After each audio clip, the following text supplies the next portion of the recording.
And I think one thing that happens in government is what I call the echo chamber effect, where rather than looking at facts, science, legal, it's just what everybody else is saying.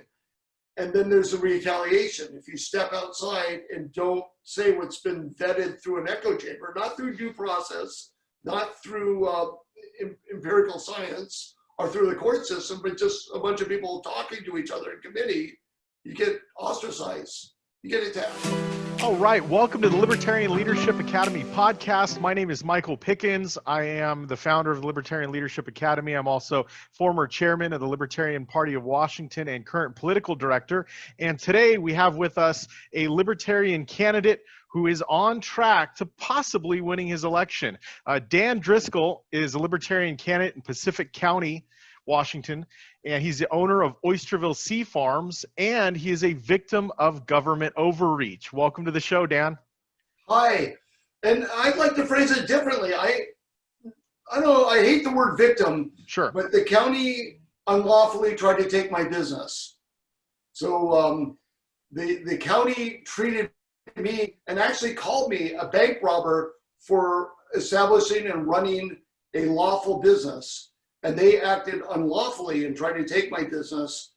And we went to court after court to approve that. How many years? How many years did you fight that? It's still going on, actually. There was 7 years of the county government challenging every aspect of my business in what seems like every possible way. It was like a game of whack-a-mole, rather than just focus. And basically, if anybody wants to do research on it, there's two sides to the story. There's untrue allegations, and then decisions vetted by due process. Mm-hmm. And, I don't know as a libertarian what I should think of our court system, but as a business owner, it's the only thing that saved me.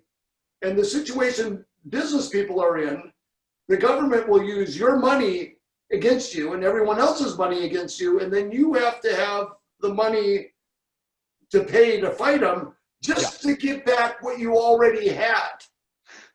Yeah, so when I said victim, I know that they attacked you. Oh, right? Boy, did they. Fought back in court and won again and won again. Repeatedly. And they just keep coming after you, right? Well, they're still coming after me. What's funny is the supporters of my opponent don't acknowledge these victories. And this is why, and we talked a little bit before the interview, where I don't want to repeat the mistakes of the Democratic and Republican Party and have any party be about tribalism and gangsterism. Sure. I'm about freedom for all Americans. I'd like there to be freedom for all people in the world. But since I'm an American and Pacific County resident, this is where I'm going to start. but the whole thing is that they think they're above the law. Mm-hmm. They will not acknowledge court decisions, and they really. I am very much hated by the Democratic machine in Pacific County. And you're going up against a Democratic machine, right? The county commissioner that you're up against, the incumbent, is a Democrat. Well, he is, not only is he a Democrat, he is a banner holder for the Pacific County Democratic Party. We the Governed did a good article about two years ago about how he would rather not follow the law, than have a Democratic Party. I'm not sure there actually is a Pacific County Democratic Party. Because in that We the Governed article, it says it disbanded. And I know, there's a lot of Democrats supporting me. I don't hate Democrats. The Democratic Party, in my opinion, did really good things for my family in the 1930s. But so it's sort of surprising. So I have a fond spot for them. Yeah. The only politician that's ever invited me to his house was Richard Reardon, who used to be the mayor of Los Angeles. He was a Republican. So, I'm not against either party. Sure. And I'm married to a registered Democrat who's becoming more libertarian every day. Well, that's awesome. And I know sort of rambling right now, but the thing that really, where I really lost it with especially the local Democratic Party, is not following the rule of law. Yeah. And I think I'm a flawed person. I've made lots of mistakes in my life, which I acknowledge. I will make more in the future. I think we're all flawed, and the only thing that will save us is if we all have rules we can agree on. And the simpler the rules, the better. Yep.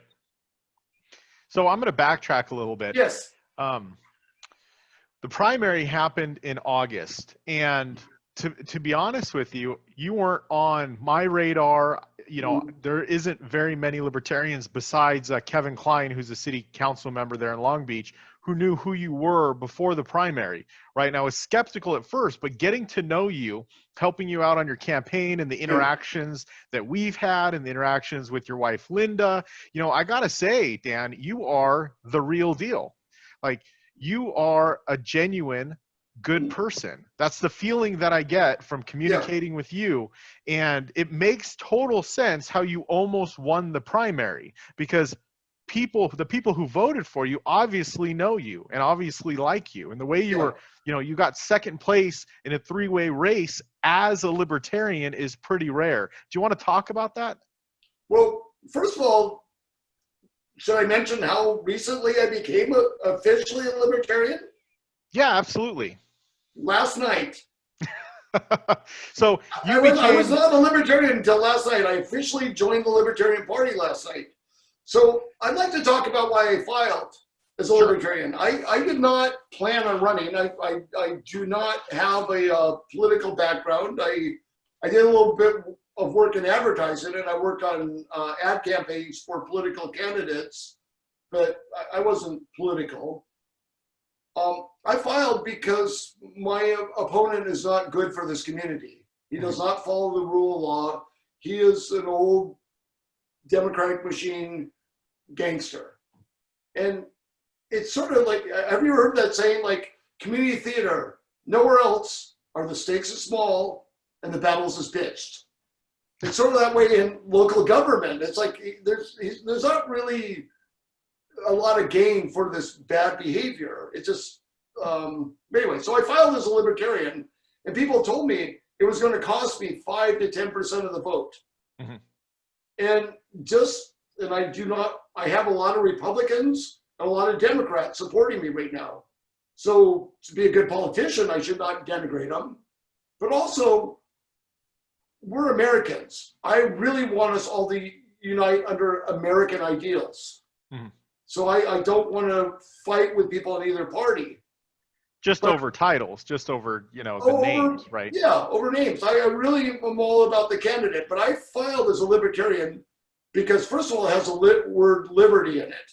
And because of the horrible, unconscionable attacks I've suffered from our county government. And it was completely our county government, but they were colluding with other business owners and a few people in state of Washington government. I won't say any agencies were actively working with them, but definitely unethical people I'll mention the departments, the Department of Health and the Department of Ecology. Mm-hmm. I'm not going to denigrate those departments entirely, but I'm pretty frustrated with them, Yeah, so there's a 7-minute video that Glenn Morgan did from We the Governor. No, it wasn't We the Governor. It was the Washington Policy Center, right? Yeah. A 7-minute video that just goes point after point on all the things the government went after you, and they just kept coming after you and losing, and kept coming after you and losing. And what's unique here is that you're running for a position for the same government agency that's been going after you and still is, right? My name is Dan Driscoll. I'm the last oysterman left in Oysterville. Oysterville Sea Farms is my heritage. It's my life's work, it's my dad's life's work, and I never thought that I'd have it taken away from me in one day. Can you imagine Oysterville with no oysters? I founded Oysterville Sea Farms in 1991. It's an extension of my father's business, Driscoll Oyster Farms. My family has commercially used the Oysterville cannery structures since the 1930s. There really is enough of my blood in this building that it feels like a relative. There's enough blood of my dad's, my grandfather's, that this is part of our heritage. Dan Driscoll's business had grown into a local destination featured in travel shows and beloved by many people in the community. But it is under a relentless bureaucratic and legal assault by central planners in Pacific County and various state agencies attempting to shut this business down and prevent them from serving customers. In June 2011, with no warning, investigation, or option to appeal, Dan Driscoll was served with a cease and desist order on his business. This all started with complaints initiated by jealous competitors and a distant family member. These complaints alleged improper remodeling and repairs of the historic buildings, questioned the legitimacy of the business, and claimed his business didn't conform to land zoning. 5 years later, Dan is still in court. Squabbles and jealousy are unfortunately part of human nature. What most people don't expect to see is government abusing its power, budget, and endless resources to become part of that squabble. Pacific County Commissioners, the county prosecutor, and county planner dedicated enormous resources to prosecute, harass, and litigate against Oysterville Sea Farms. Pacific County also enlisted the help of various state agencies to hassle the small local business. Ever since then, Dan has been defending himself in court. For the last 5 years, Pacific County has harassed and challenged every aspect of Oysterville Sea Farms' retail operation in what seems like every possible way. I just have to say, I get confused what we can do and not do because it changes all the time. Dan had permission and licenses to sell a variety of items to his customers. Then an endless tide of ever-changing demands and restrictions rolled in from Pacific County. Dan farms and sells oysters, but the county said no more oyster shooters. His signature wine was banned.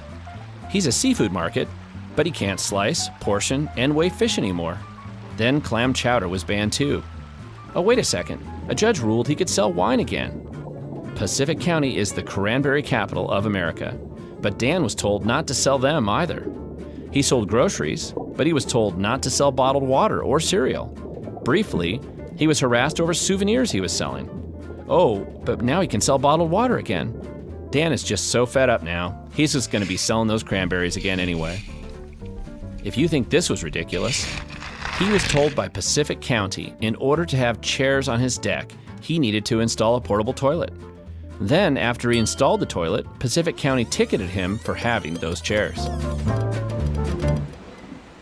Even though these historic buildings have been here since the 1930s and were grandfathered long before current land use regulations, Pacific County is still attempting to deny any commercial use of this property to Oysterville Sea Farms. Now, most businesses collapse under this type of pressure, but Dan has fought back. The only access to due process Oysterville Sea Farms has had during the last 5 years is expensive litigation. In addition, I've had people in the government say that I need to get along with them, I need to compromise. To tell somebody that they need to compromise when you're taking from them, this is completely worthless. I was told that the Oysterville Sea Farms problem would be solved once and for all, and it'd be solved by having Oysterville Sea Farms retail building, pier, and Oysterville Sea Farms dock torn out.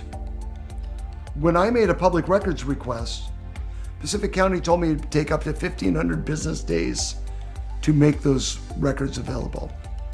When Pacific County chose to start harassing Dan, Oysterville Sea Farms had about a dozen full-time employees. After years of uncertainty, litigation, and harassment, Dan is only able to retain a handful of part-time employees as he tries to fend off Pacific County's relentless attacks. When Pacific County has lost in court, they always appeal to a higher court, costing the taxpayers even more and pushing Dan and his business closer to the brink of financial ruin. Hundreds of people have stuck their neck out and stood up for Oysterville Sea Farms at public meetings and in letters. Additionally, there's been thousands of petitions asking people to lift the cease and desist order and asking the county to do whatever it can to have Oysterville Sea Farms exist and thrive and be the vibrant community asset it was. The county's ignored all that. The county has effectively destroyed a vibrant community asset. Business owners in this community are terrified of what's happened to Oysterville Sea Farms. If it can happen to me, it can happen to anybody. Do we want to live in a society where small local businesses can thrive and prosper, providing the jobs, the goods, and the services that we all want? Or are we going to be forced to watch as Pacific County and other state agencies collude to destroy the last oyster farm in Oysterville?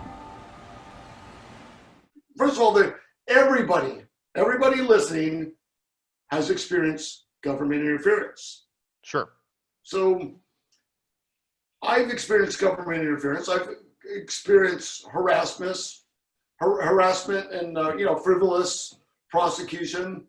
But it wasn't until 2011 where they just decided we're going to solve the Oysterville Sea Farms problem once and for all by tearing it down. So we have buildings here, and they're the only working oyster buildings in the whole United States on the National Register of Historic Places. Mm-hmm. So in 1976, the federal government decided for cultural reasons that these were buildings of significance. So the county government has actively been trying to destroy the business that supports them. For petty jealousy is my thought of why they're doing it. Who knows? And I'm one of those people that I don't overthink why criminals are acting in a criminal way. Sure. We just need to stop criminals. Yeah, stop the criminal action. So, go ahead. But I want to say about that video, that happened in 2015. The video is a fantastic video. I mean, really high quality and really tells the story well. First of all, the only error in it is it said that I sold cranberries just because I thought I was going to do it. I didn't start selling. Well, I'll back up a second. The county at one point or the other said that everything in my grocery, food establishment, seafood market, oyster bar was illegal at one point or another. It was like a game of whack-a-mole. And they took a vibrant community asset that had regional exposure. It was voted number 4 in Sunset Magazine's article, The West at the Best, in 2010. Mm-hmm. And it had a lot of other, great press coverage. And rather than be happy that they had this vibrant community asset, they tried to destroy it. And it really was like a game of whack-a-mole. Sometimes we could sell pasta. Sometimes we could sell T-shirts. Sometimes we could sell water. Sometimes we could sell oysters. Oysters in Oysterville, imagine.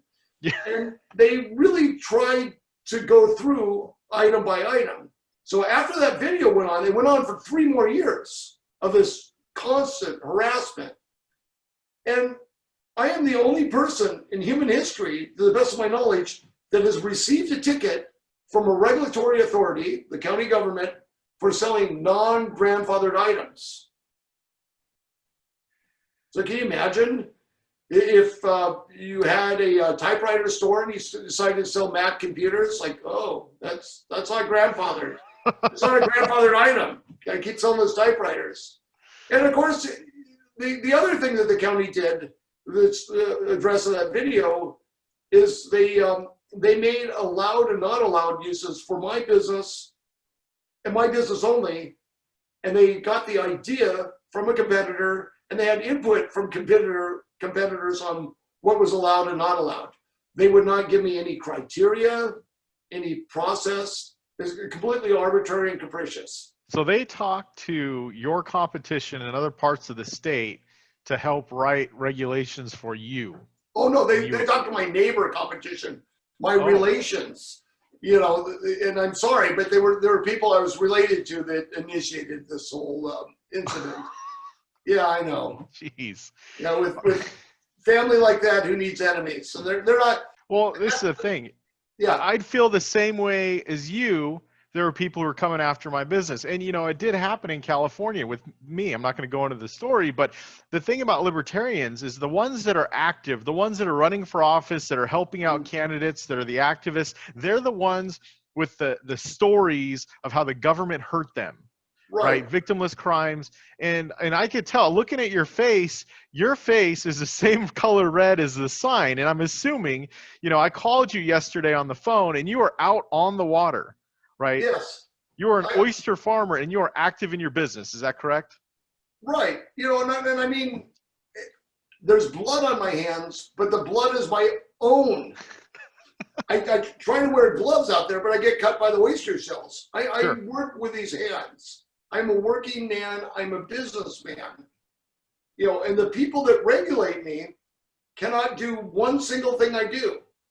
Yeah. And one thing that's really frustrating for all business people is this thing where I call paperwork first, production second. And, you know, it'd be like taking an NBA basketball player and making him keep track of his stats. Before he goes and plays, right? Yeah, and I don't know what it's like in the rest of the country, but in Olympia, there's such a bureaucracy where they just want numbers they can research and share and make data over. But it's really hard for a small business where I'm the only farmer in the business, where they expect me to do paperwork for everything I'm doing. And I'm going to digress a little bit. Another shellfish farmer opened a gun shop. And I told him, I said, oh my God, that must be really hard, all the paperwork. He goes, Dan, you wouldn't believe how easy the paperwork is compared to shellfish farming. True story. So, okay, so moving forward, you just joined the Libertarian Party of Washington yesterday. However, you know, being a libertarian doesn't mean, you know, you have to be a member of the Libertarian Party. Libertarian to a lot of libertarians means you believe in liberty, right? Right. But let me ask you this. There was a question that came through in the Libertarian group, you know, asking about your campaign. Have you ever been a member of another political party? Besides, no, I have not. No, okay. I have not. So welcome. This is your first political party. Yeah. Yeah. No, I'm so ecstatic. And I think culturally, our country is democratic. When I say Democratic Party, people just want us. And I know there's probably a lot of people out there probably gagging when I say that. Like, oh my God, no. You know, and it's really a divide in this country. And even in this rural county where we only have 4 tiny little cities, there's a difference between people that live in incorporated cities and people that live in the country. Mm-hmm. But the culture that we see on television, which both my wife and I help produce and in a small way influence American and worldwide culture, is almost exclusively Democratic Party. Okay. You know, so people want to be Democrats, and I don't want to beat up on the Democratic Party, but I will not be a member of any party that thinks it's above the law. Sure. You know. Well, I told you yesterday, joining the Libertarian Party, there's never going to be anyone that asks you to sacrifice your morals or ethics. Yeah. We're the only political philosophy that believes in the non-aggression principle, that believes in self-ownership. We actually have values versus, you know, the Republicans and Democrats. They switch back and forth, right, on lots of issues, depending on who's in power. Well, it seems both locally in this little tiny county, all the way to national, it just seems like tribalism and gangsterism, where power is the objective. Yep. Doesn't matter how you get it, get the power. And it's unfortunate. Yeah. So let's talk about the primary. Right? Yes. You got second place only by 101 votes. Yes. Right, to the incumbent. And then there was a third place challenger who got like 600 votes, right? Yeah. And that person has since endorsed your campaign. He has. I called him a couple of times. I need him to work harder on my campaign, but he did endorse me. He officially endorsed me. Awesome. So hopefully you'll pick up all those votes and you could very well win. Now, let's say hypothetically you do win. Yes. What do you plan on doing? Well,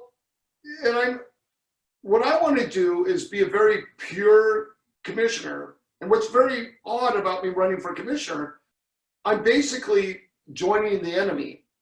The county came in, they destroyed my business, mm-hmm. and I want to join this enemy so that this enemy, to change the enemy so that it will never do what it did to me again. Awesome. So you're going to be like a safeguard for the people. Well, I'm going to fight for due process. I mean, believe me, and I know, and this goes on criminal and civil, but so much of the civil in our culture just doesn't need to happen. It's more about perpetuating jobs within the government. And I've learned this in this campaign. There's just people that are offended that I'm self-made. When I'm saying self-made, I had special opportunities. My parents helped me out, so I'm not strictly self-made. But the fact that I have a business, sure, I find very offensive. But and it's so sad that my goals are so low. I want to do what this country was supposed to do, ensure that everybody has laws, they treat them fairly and equally, and they're treated fairly and equally under the law. That's all I want to do. Yeah. And you think everybody would want that. You know that motto, if you're not cheating, you're not trying? Jeez. That seems to be like the political party statement for both parties now. I mean, the big parties. Well, yeah, you watched the debate the other night? Well, it's funny. We were actually at a Mexican restaurant and we were watching it on Mexican television, and it was strange. So yeah, we listened to it a little bit, but we didn't really watch it. Linda and I, my wife. Yeah, it was a shit show. Well, yeah. I mean, I'm sorry. I think a lot about politics like that, and it's just unfortunate. So moving on, next one. In your opinion, what makes someone a leader? A leader? Mm-hmm. It's funny you should say that, because I either want to be a leader or a follower. I hate the committee aspect of our culture where a bunch of people, I seriously, I want to lead or follow someone. I don't like this fake consensus, talk that we get a lot of times in government. But the people that impress me are the people that show me things, not the people that tell me things. Mm-hmm. And we have a lot of, just virtue signaling in our culture. The yard signs where people, this actually happened to a neighbor of mine. They had a sign that said love wins. And, and other things like Black Lives Matter. And, I don't know what else was on it. And someone just went and spray painted the whole thing out. And I thought, what kind of hate has to be in someone's heart that they're like spray painting out, love wins. But I think, and I'd like to back up a little bit. There's three things that really matter to me in life. It's pretty simplistic. I like having fun, I like working, and I like relaxing. And I like to do one of the three. And what I'm working on, that I want to work for things that are productive, effective, and for the greater good. So I don't even understand people that, steal and spray paint signs, vandalize, steal, and people that just want to mess with other people. I just don't understand why there's people like that. And you've had quite a few signs destroyed or stolen, correct? Well, it's funny. I'm in this little, it's like a homeowners association that the county runs. It's the Oysterville Historic District. It was founded in 1976, and it's done absolutely nothing to preserve the integrity of the historic homes or the community, in my opinion. You can ask other people, they'll have other opinions, but it's basically a homeowners association, so people from outside the area can come buy a house and know that there'll be certain guidelines and standards architecturally, and they like that. The reason why I bring this up is every single one of my signs that's been stolen has been stolen in this town that has like 15 people in it. And of course, I know exactly who's doing it. And then I talk to my neighbors, they go, I know exactly who's doing it too. And they bring up another name than I do. So we really don't. Yeah, you really don't. No, but well, that's part of due process. You know, I sort of joke. It's like in my mind I do, but I really have no idea. But what a horrible person that like gets up in the middle of the night to take somebody's sign. And one thing I've been doing, it's sort of funny because it's so obnoxious how many signs I have in my hometown. But every time someone takes a sign of mine, I put 2 up. That's awesome. Yeah. Let's say someone listening to this podcast wants to help you purchase some more signs. Where do they go? Well, they can go to votedandriscoll.com and make a contribution there. The Washington State Public Disclosure Committee requires that we know the person's occupation, so they can email us that. They can write a check to Vote for Driscoll, P.O. Box 6, Oysterville, Washington, 98641. Awesome. Yeah. Now, the importance of this race, as far as I know, there's only one Libertarian County Commissioner in the entire country, and that's Jeff Hewitt down in Riverside County. You winning would make 2. We would have 2 Libertarian County Commissioners. Yeah. So this is a very, very important race. There's never been a Libertarian elected to a county commissioner position in Washington State. So you'd be the first there also. Oh, really? Wow. So, now that makes this race very historic because the commissioner is the last Democratic commissioner left in this representative district, for the state of Washington. So I mean, so it's either way, it's going to be quite significant. Wow. Yeah, and a win for you. And your opponent is the Democrat chair, right? The chair of the county organization that does or doesn't exist. I read that article too, and not wanting to file financials and then just, what did they do? They got rid of the organization or disbanded the organization. Yeah, well, and it's one of those things where I have friends that were part of that, and I believe everybody should be able to speak their piece. And by the way, one of my hobbies is journalism. I'm a communications major from the University of Washington and also a psychology major. But what is so unfortunate about the era we live in is people say that there's 2 versions of the truth. There's my truth, your truth. What I want people to do is work for a common understanding of the truth. Sure. Where we move forward on facts, best available science, best available legal decisions, and our opinions and desires. And people should be able to freely express those and not be retaliated against for expressing those. The Democratic Party says that they didn't do anything wrong, but they disbanded.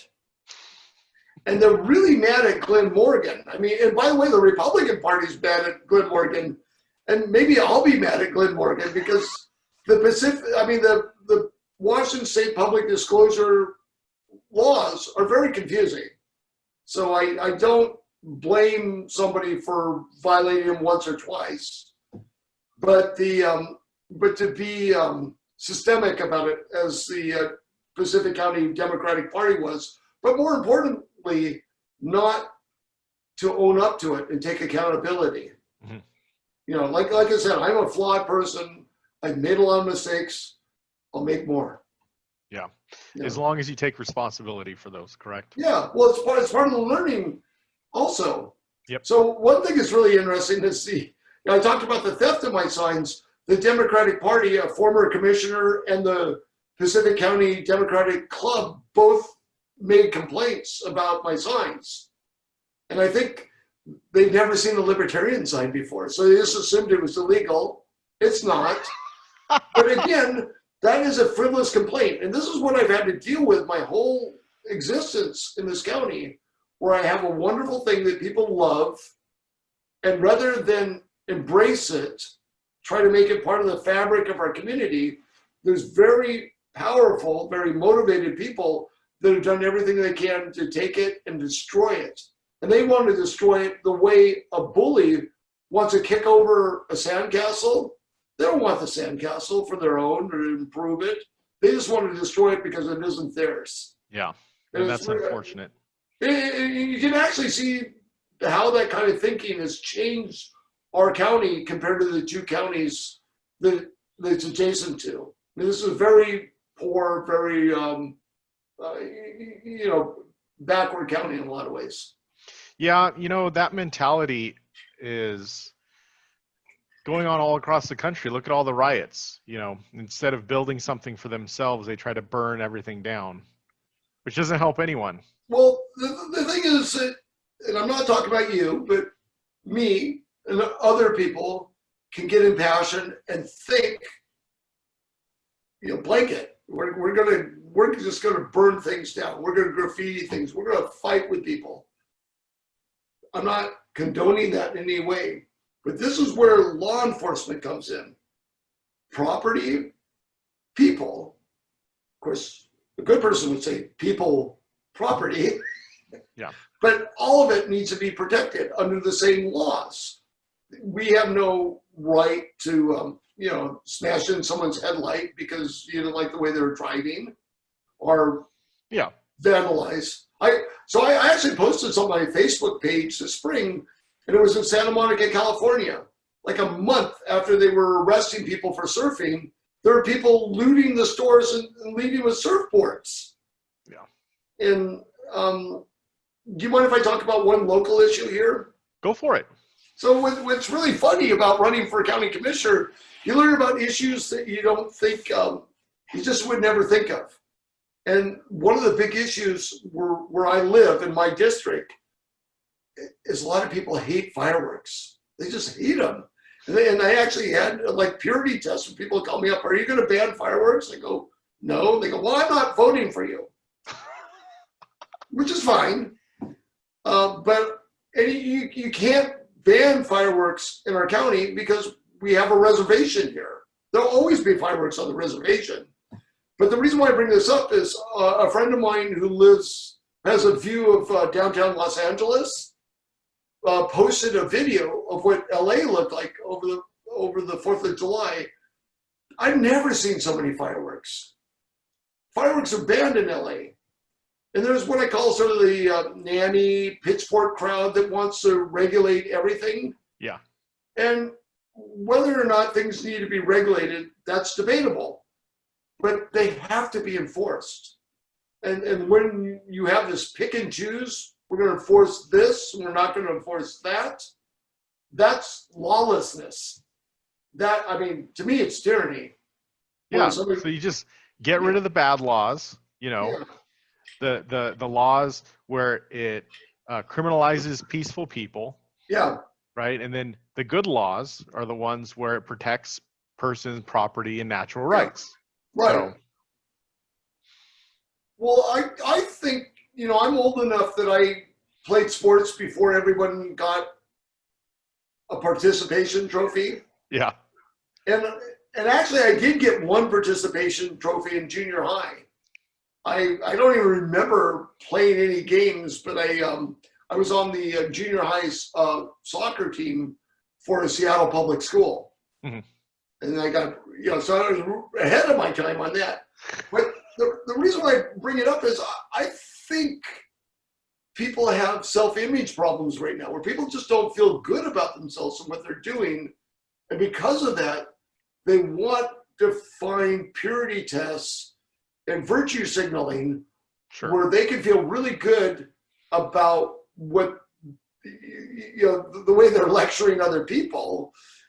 I thought, well, you have to feel ultimately inside pretty bad and insecure to feel, I call it discovering the obvious, where you go and tell people Black Lives Matter. Absolutely they do. I've always known that. My mom's family came to this country to be abolitionists before the Civil War. So, it's something we believe in our family, but it's, to make people say that, and especially to get lectured by people that are basically the same economic and racial background as you. You know, it's like, they bring it to you as if it's a new concept. Sure. Know? Without understanding your background at all. Yeah, or more importantly, having a productive and effective goal and outcome. Yeah. You know, it's just like, but a lot of this might have to do with this pandemic where all the rules are out. The rules that we all went by are gone. Mm-hmm. And a lot of people, you know, are acting a little crazy. Yes. Okay, Dan, let's wrap this up. Is there anything else you'd like to talk about? I would, and this might not be appropriate for the interview, but I want to talk about decades and decades ago. The one thing that started changing my political thinking was reading P.J. O'Rourke. Mm-hmm. Are you familiar with P.J. O'Rourke? Yeah. And I got lucky enough to meet and spend a day with P.J. O'Rourke, and he was everything that is writing, you would think from his writing. And it was nice to see somebody who had been a hippie, you know, and then became a Republican. I don't know where he is now, but I think he should be a libertarian. Well, awesome. Yeah. You know, Dan, I wish you the best in your campaign. Thank you. I'll continue to do everything I can to help you. For those of you watching, please consider contributing to his campaign. There's not much else unless you live near Pacific County, Washington, that you can do. But you are planning on sending out a mailer, is that correct? The mailer is going out next week. Awesome. So we think the ballots are going to go out on October 9th. So okay, so it's yeah. So the election is happening in the next 3 weeks, and you know this is going to be such an unusual election, and I hope, you know, I just wish the best for our country. I mean the real miracle of America has been the peaceful transition of power, and you brought up the rioting, which, you know, here in Washington State we're very familiar with because it's happening in Portland and Seattle. Mm-hmm. And the fact that this lawlessness hasn't been dealt with has me very fearful of what's going to happen after the election. Not my election, but, you know, the national election, regardless of who wins. Sure. You know, I can understand why people would riot now, but there needs to be more of a message behind it. And it doesn't need to have destruction and theft attached to it. You know, if they just talked about ending qualified immunity, right, lowering the restrictions to opening up a business, you know, not needing to pay fees just to be able to trade or to manufacture. You were talking about the paperwork that's involved, right? You got to fill out the paperwork first before you can go to work, before you can create wealth for yourself. And the Democrats and Republicans both have built these laws and regulations to protect their business interests or the business interests of their friends, and made it harder for small businesses or independent people to build for themselves and to build wealth. And that's what we should be addressing. So yeah, well, and also it's more about patronage. Everybody that works for a school district or for the government is probably going to vote for people that, you know, want more government. Sure. So it's very unfortunate. And the thing, I don't even know if it's purposeful, but the bureaucracy just creates more bureaucracy. And ultimately, you have to have wealth. And I think one thing that I know I've very much benefited from, but I think all Americans have benefited from, is that we are an import nation. That so because there's not really manufacturing and an economy here, we don't have to follow the rules of having a good economy. But, you know, I don't want to draw too much attention to my shirt. I have no idea where it was made. I bet you it wasn't made in the USA. My sign was made in the USA, you know. Your shirt came from Bangladesh, I can tell. No, I'm just kidding. You were making me really sad. I was going to cry. Like, oh, I don't know why. No, I'm just kidding. But and I've never been to Bangladesh. I mean, but it's and this is actually part of our economy where we export our problems elsewhere. We make it so you can't have a business because people are afraid that you'll. And I'm not. Believe me. Being an oyster farmer, I'll always be an environmentalist. Without oysters are the canary in the coal mine in ecosystems. Mm-hmm. Oysters actually don't mind pollution that much, but you don't want to eat an oyster that's been polluted, Yeah. So, but the thing is, it will be very stringent about our own environmental laws here, and then who knows what's happening overseas. You've probably seen pictures of like computers and phones being dismantled with absolutely no safety precautions for the workers at all. Sure. And that's not humane, in my opinion.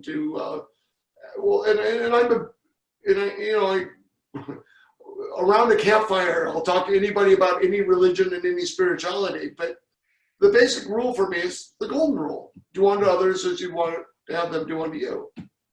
And I'm afraid that we don't do that in this country. Sure. Yeah. The laws set up are not based on that. Well, Not but just also that's the way, just basic. Yeah. Go ahead. well, the way we treat the rest of the world. Yep. And this is not a county issue. So, the motto of the transit system here is Pacific County is nature's best effort. Mm-hmm. So I have a place that produces more shellfish than any other estuary in the United States. Not because people like me or any other shellfish farmers are that smart, but because Chesapeake Bay has collapsed, Puget Sound is polluted, San Francisco Bay is polluted, Santa Monica Bay is polluted. Katrina destroyed, Louisiana. Just places all around the country have collapsed. We had the best salmon runs in the world in the Columbia River, right here, part of Pacific County. We had great runs here in Willapa Bay. They're gone. They're gone because we destroyed the environment that produced them. We dammed access to their spawning grounds. And we have silly government rules where they make up science. I mean, they say that there's native fish and non-native fish. You can say there's hatchery fish and non-hatchery fish, but just using my knowledge of geology, 10,000 years ago, all these rivers were blocked by glaciers. Mm-hmm. These fish have like a 10,000 year genetic background. I don't think there's that much diversity, and then the fish are very opportunistic. They'll spawn anywhere. Mm-hmm. But it's part of that thing where it's almost like people in government are looking for a reason for their existence. Like, I've got to make this problem, and then that problem will employ me. From an economic standpoint, I believe one thing if I get elected, I want to contribute to the conversations of the Libertarian Party. I want to figure out how to take care of the most vulnerable among us. I mean, that is the role of government and community, is taking care of the young, the weak, the disabled, and the old, but also how to stop freeloader exploitation of natural resources. I exploit natural resources. That's what I do every day. I try to alter the environment. So I'm not against that, but I'm against people doing that and putting the costs off to other people. And if I do make any changes in timber in this county, I'm going to do it with the timber companies. I'm not going to take a confrontational approach to them, because who knows more about timber than loggers and timber? I mean, and people that own timber. And well, if you look at the fires that were happening, there's no forest management going on.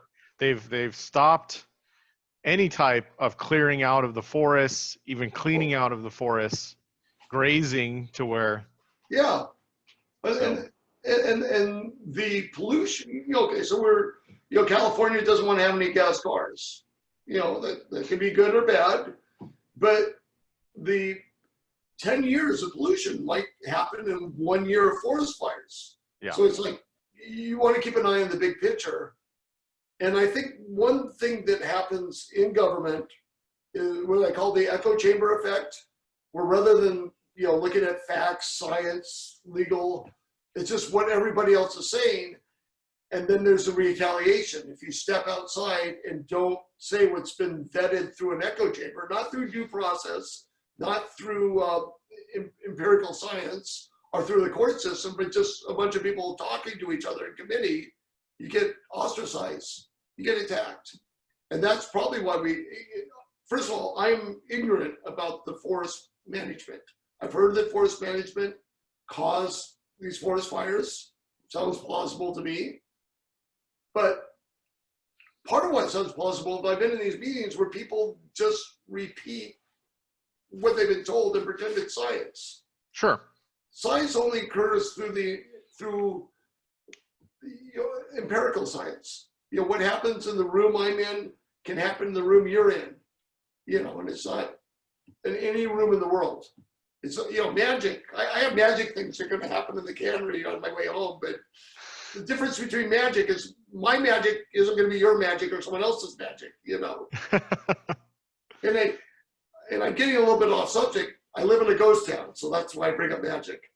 Oh, really? Yeah. Interesting. I'm definitely excited to come check out Oysterville in the future. So. Well, I'm excited to have a chocolate conversation.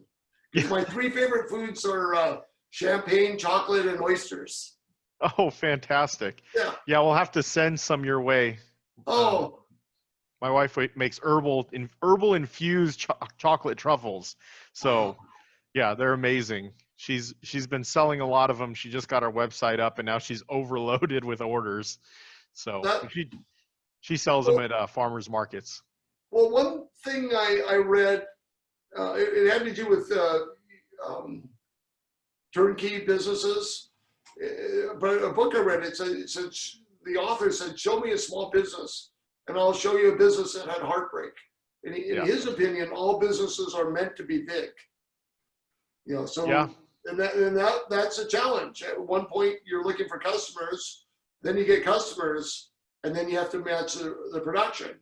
Yeah. And if you're the same person, you get stretched out and pulled, and that's the stuff people need to figure out.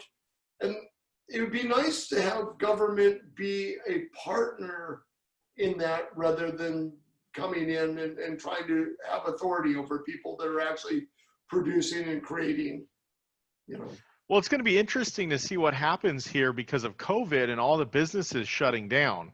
Because there's huge revenue streams for the government that are disappearing. These regulatory agencies don't know what to do with collecting taxes on businesses that are no longer in business or the ones that are struggling and going out of business. Yeah. So it's going to be interesting to see. Yeah. Well, and the thing about the pandemic is that the biggest criticism I have about the way it's been handled, and I'll talk about our county, but more importantly, our state, the people that make the decisions aren't being affected by the decisions. They have jobs. Yeah. Whether we should have stayed at home or not to reduce the curve, who knows?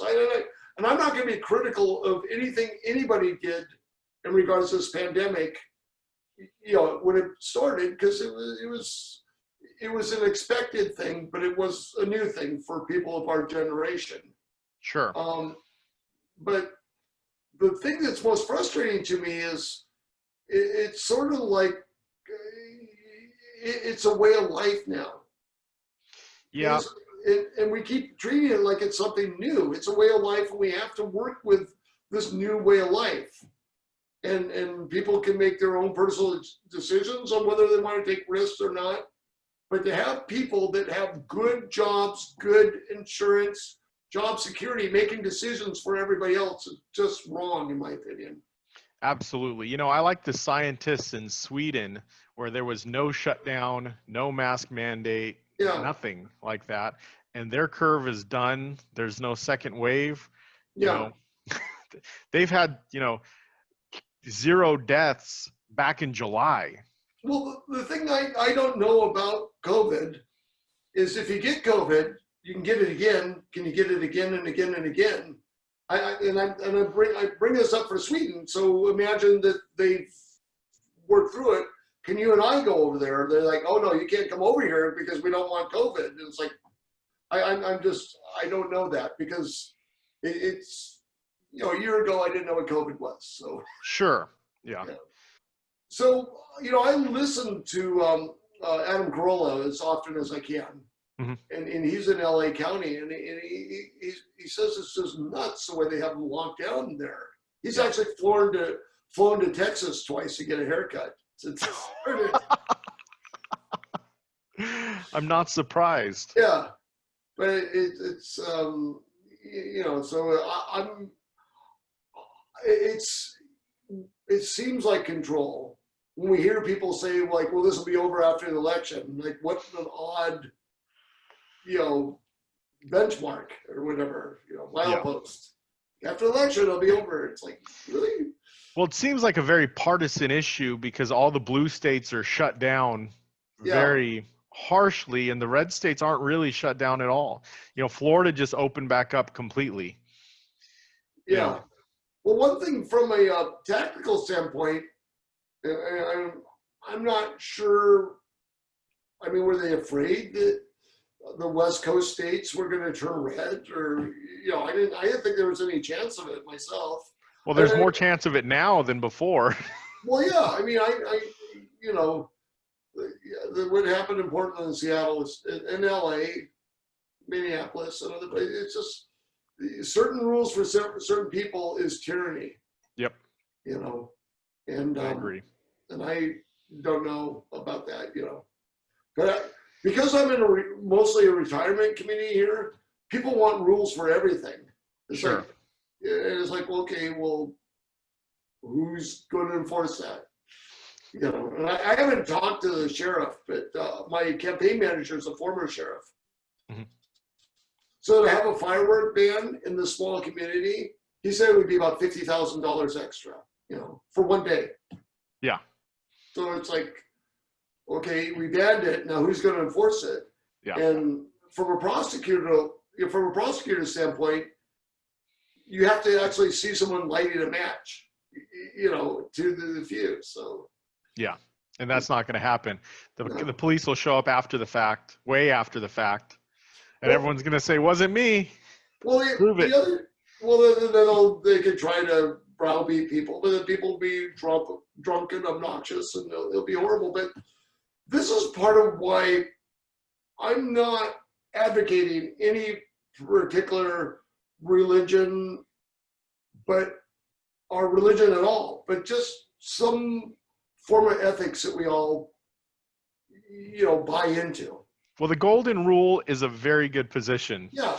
To talk about. Well, the thing is, if you don't have that, if it's just win at any cost, get away with as much as you can, or there has to be internal controls for people. And I know the libertarians talk about this, so but I'm saying it has to be the whole culture. It doesn't matter what party.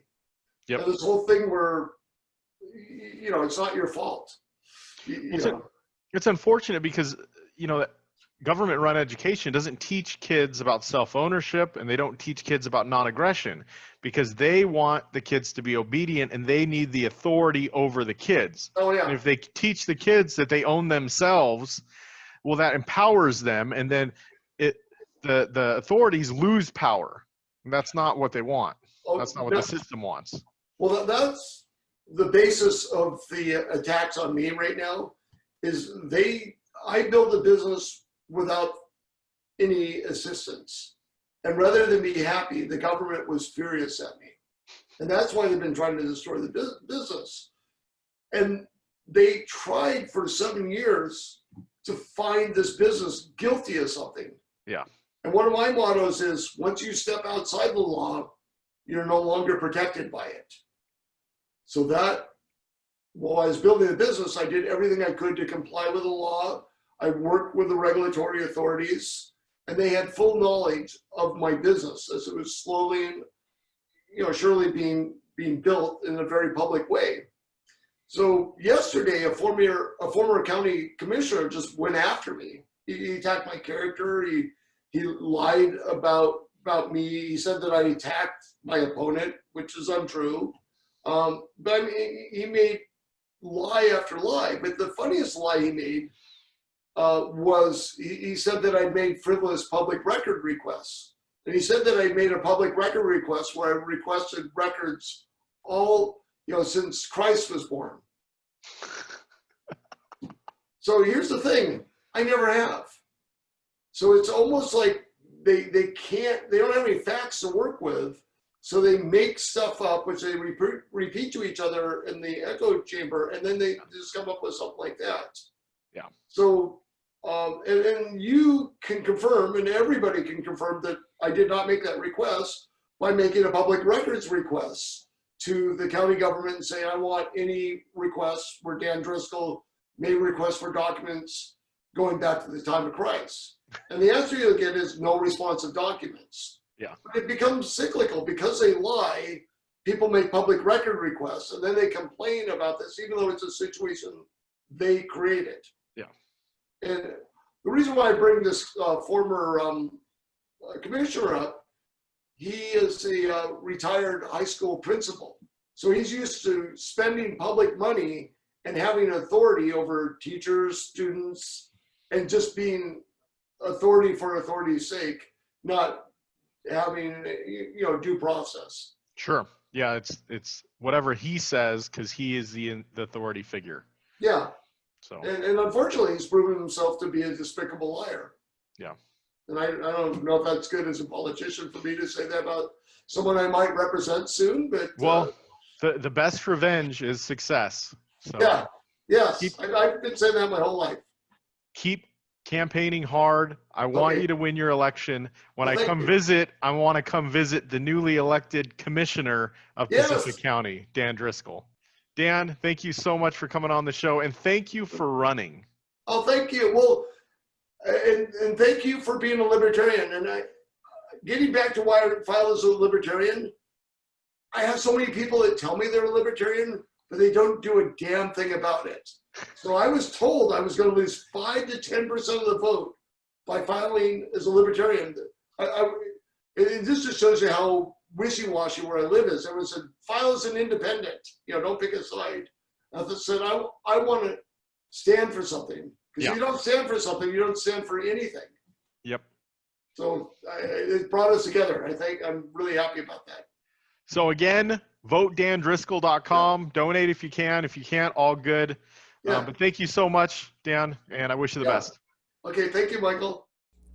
Thank you, everyone, for watching. I hope you got some value from it. And if you did get some value from the show, please do me one of two things, or both things.